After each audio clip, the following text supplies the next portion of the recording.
All right, so Robert, I got to ask you. In Coach Carter, had a lot of great scenes, but what is your favorite scene in Coach Carter? My favorite scene in Coach Carter. I think everybody knows this one. It's probably okay. So the thing about it was we started in November, right? And we had basketball through. It's LA winter, but it's still wintertime, right. And we had to report to the gym at 5:55 with Coach Graff at Long Beach, Jordan, every morning. Okay. It was so bad we would sleep at the gym because we had to be back so early. We'd be there all night long. And so when we're doing the movie, all these takes from every angle, all these games that we had, it was endless. We were exhausted. And so they stacked the movie where the party scene was the last scene of the movie. And the producers are still mad at all of us to this day for that scene because we didn't fake any of that.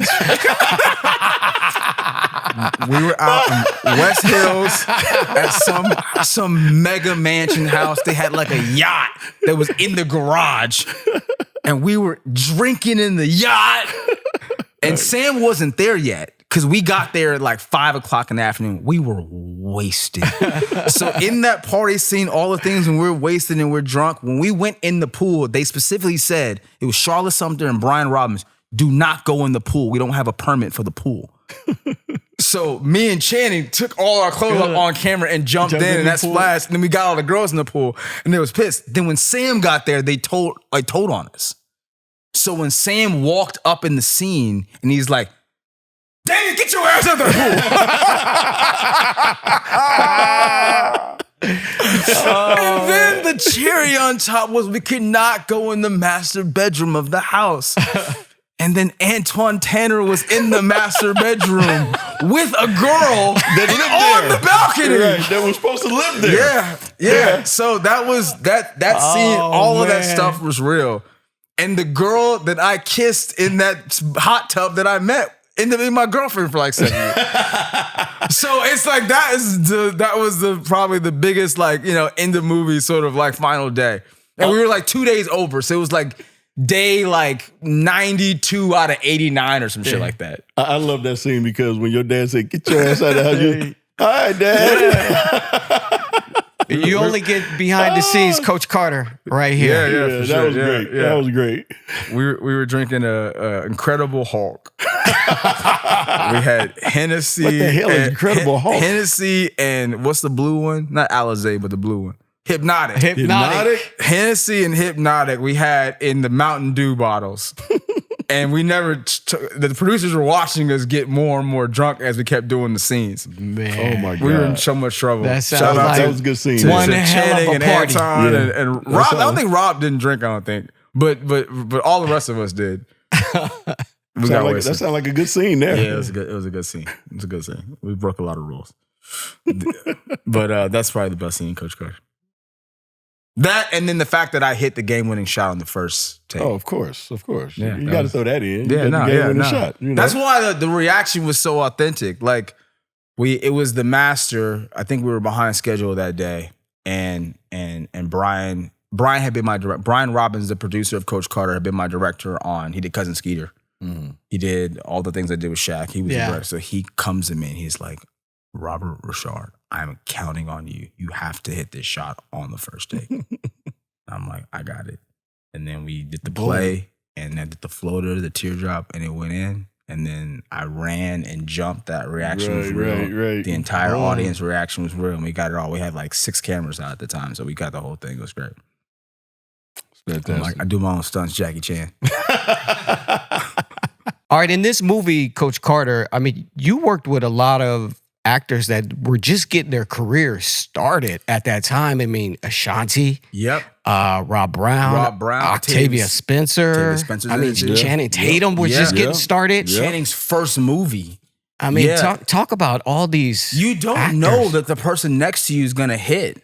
I mean, the person I'm probably closest with of the new breed was Channing. Channing was living on Airport Boulevard in Ladera at the Howard Johnson. And I had to pick him up every single day. What you're talking about too. Yeah. I picked him up every single day and took him to basketball practice in the set. And it was like so much. Channing was like, I just gonna move in. So Channing slept on this blue couch that I had. And it's the luckiest blue couch. Freaking Channing's been on that couch. Michael B. Jordan sat on that couch. Wow. Shia LaBeouf sat on that couch. Everybody sat on the goddamn couch. I would start sleeping on the goddamn couch. But Octavia's like, you don't know that they're gonna hit like that. Yeah. You know, they have, obviously this X factor that got them hired, and then that continues to propel them forward. I remember, Octavia, like that's her early in her career, and to think about how much she's done now and how just a respected and esteemed she is and how she can do everything. And you're just sitting there right next to her at lunchtime. You don't even realize it. I kind of was probably closest with Sam the whole movie because the bulk of my scenes were with Sam. him. With Sam. Mm-hmm. But Channing, I mean, I remember in the production office, he didn't have a headshot. Like Rick Gonzalez had a headshot, and Rob Brown, Antoine he did Sports Theater with me, he did Sunset Park. Antoine did everything. But Channing had a tear sheet. It was like a magazine, and he was a Dolce & Gabbana underwear model. Yeah. And they like tore the page out of the magazine and pinned it to the wall. And then after that, he did the Step Up movie. And then, obviously now the rest is history. Amazing. Yeah, Step Up movie was the dance movie, right? Yeah. But certain people though, you watch them and you see like how dedicated they were. Like I would say Channing was that way. Usher was that way. When I was doing Light It Up with Usher, he would do 1,000 sit-ups every day. He would run his album every day. Every day he'd be on the treadmill and sing his entire album. And then he's always like, let's play basketball. Let's play basketball. I used to beat Usher's ass. I'm from Chattanooga, bro. I'm from LA. No, there's no. Not happening. Yeah. Not happening here. We had a bet that was a great bet. Usher, my bet was if I beat you in basketball, he'd take me out with you at night. Because he had just come off the Janet tour. And he was like, he was a pop star. Yeah. So he would tell me to meet him downstairs. I would sneak out of the apartment that I was staying with my mom. Yeah. And he would look at me and go, What are you wearing? I'm like, my church suit. He's like, why? I'm like, I don't have anything else, bro. I got white t-shirts and a church suit and a tie. And we'd be out in Chicago, and then Usher would start ordering clothes for me. Well, I mean, you got to talk about a night out with Usher. Like, what was those like? I remember I got in this truck. It was me, Usher, and some gangster in Chicago named Eat 'em Up. Eat 'em up. Eat 'em Up was the name of the gangster? Wow. Eat 'em Up? And I remember being in the back seat and looking over the back and seeing just like firearms in the back. And we went to this nightclub. Fredjo pulled up, and it was in Chicago, and a whole shooting like ended up in the club. And that was like my first club experience. And how were you at the time? I was 15 years old at the time. Oh my God. Yeah. Usher was 19. Oh my God. There explains Light 'em Up. There you go. Eat 'em up. Eat 'em up. Eat 'em up. Light 'em up. Same thing. Yeah. light it up.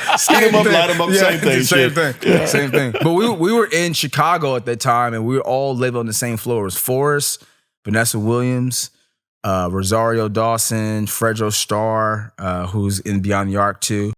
And then Ush, Sarah Gilbert, Clifton Collins, who's on Breakfast Club. We had everybody. We all lived on the same floor.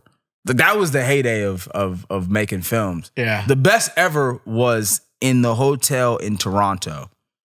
Did you ever play? You played in Toronto? Yes, I did. Yes. So there's a hotel in Toronto called the Sutton Place. And they had 150 movies, and every actor was in the same hotel. Denzel was shooting John Q. DMX and Steven Seagal was doing the movie. Jamie Foxx was there. Everybody was there. Holly Berry, they were shooting X-Men there. Holly Berry was there. And you would just see everybody in the lobby, in the bar, in the elevator. Yeah. Terrence Howard would be playing piano at night. Every night we got home from work. That was like the heyday of movie making. The golden era, in my opinion. Thank you for watching Byron Scott's Fast Break. If you like what you saw, here's some more videos. And while you're at it, don't forget to like, comment, and subscribe.